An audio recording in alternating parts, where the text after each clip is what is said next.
Good afternoon to everyone. I would like to present you a case of 34-year-old previously healthy female with a 10-month history of headache, vomiting, walking disturbance, urinary retention, and 12 kilograms of weight loss.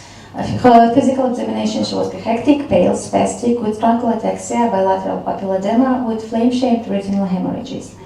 She underwent an unenhanced brain CT scan that revealed the hemorrhage in right caudate nucleus head.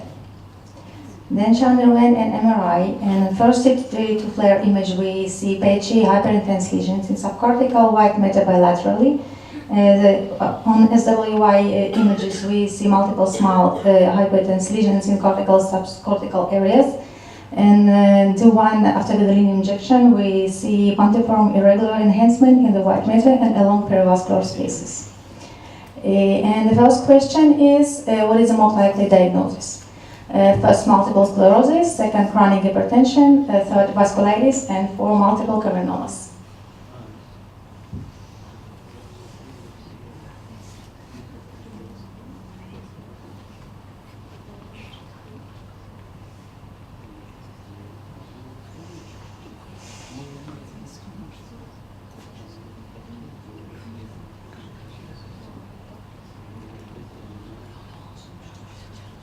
And the answer is vasculitis.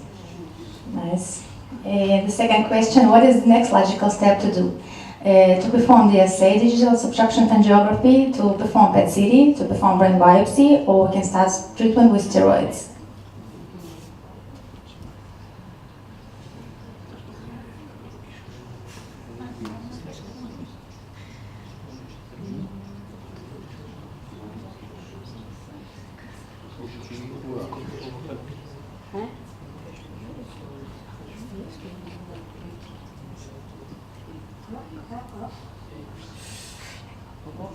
And the answer is to perform DSA. Our patient who underwent DSA that was normal.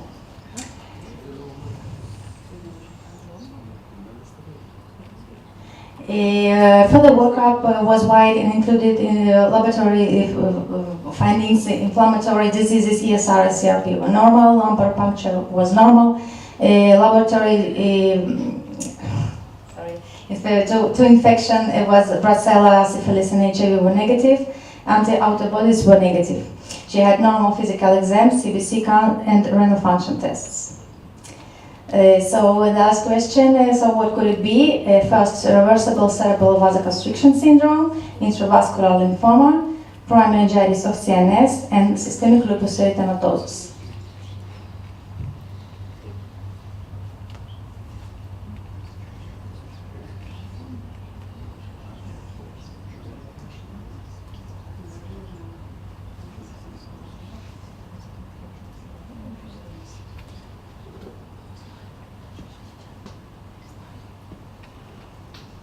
And the answer is primary meningitis of CNS.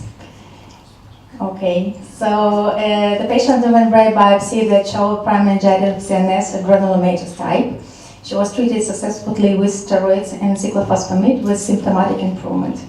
And during follow-up, she had flare-ups with multiple neurological symptoms, gait disturbance, hyperesthesia, memory impairment, tremor, and convulsions. These are her follow-up images to FLAIR that we show migrating hyperintense lesions in bilaterally patchy and irregular.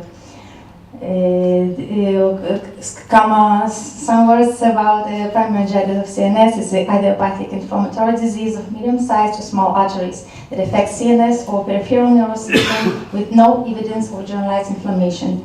And this is illustration of MCA that demonstrates narrowings and dilatations of MCA and old infarctions due to previously arthritis of CNS. The most often we see this entity in 5th and 6th decades of life. The people usually have non-specific symptoms, acute or subacute confusion, headaches, paresis, cranial neuropathy, hallucinations, or loss of consciousness. Laboratory findings may show ESR elevated, and CSF analysis may reveal elevated opening pressure and a high protein level. These are Calabrese criteria for adult primary CNS. The first one is newly acquired, otherwise unexplained neurological or psychiatric symptom, angiographic and or histopathologic features of CNS angiitis, and absence of underlying or associated systemic disease. Imaging findings are, like in our case, white matter ischemic changes in infarcts, hemorrhages, it can be microhemorrhages and microhemorrhages, enhancement of vessel wall, and DSA. DSA is limited to low sensitivity, only 10-20%, but when it is positive, we can see multifocal segmental narrowing and occlusions or irregularities on small and medium-sized vessels. These are more examples of our patient. White matter changes on T2 flare images. More examples of our patients' susceptibility weighted images on different levels show multiple focal areas of old hemorrhages and her hemorrhage right now knuckle head. Once again, our patient with punctiform irregular small enhancing foci bilaterally that are enhancement of vessel wall. This is another patient, more in example of enhancement of vessel wall, also in the brain and thoracic spinal cord. When DSA is positive, this is an example for 34, another woman that show irregularities and mutations on the PCA arrows. To establish diagnosis of primary meningitis of CNS, we have to rule out secondary causes of vasculitis, and to perform brain biopsy, the sensitivity of it is 75 to 80%. Differential diagnosis is pretty wild, is based on size of vessels that are involved, large, medium, and small vessels. And small vessels are divided to ANCA-associated small vessel vasculitis and immune complex small vessel vasculitis. Also, we can divide the vasculitis to two large groups. First one is vasculitis associated with systemic disease. These are lupus, Sjogren, rheumatoid arthritis, Apler syndrome, and scleroderma. And the second large group is vasculitis associated with probable etiology. These are infection, and it can be any infection, malignancy, drugs, and radiation-induced vasculitis. These are mimickers of primary meningitis of CNS. The first one is chronic hypertensive changes. Once again, white matter changes that are confluent and around lateral ventricles, and microbleeds in central distribution in both salami and left ventricle basal ganglia.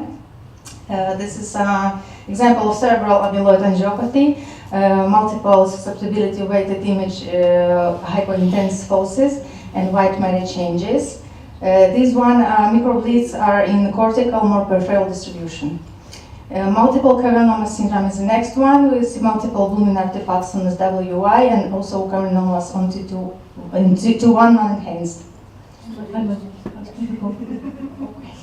So that's it. It's a diagnostic challenge. It's major findings include white matter ischemic changes in infarcts and hemorrhages. And they say it has low sensitivity, and we have to rule out secondary causes of vasculitis and beware of emerging mimickers. That's it. Thank you very much.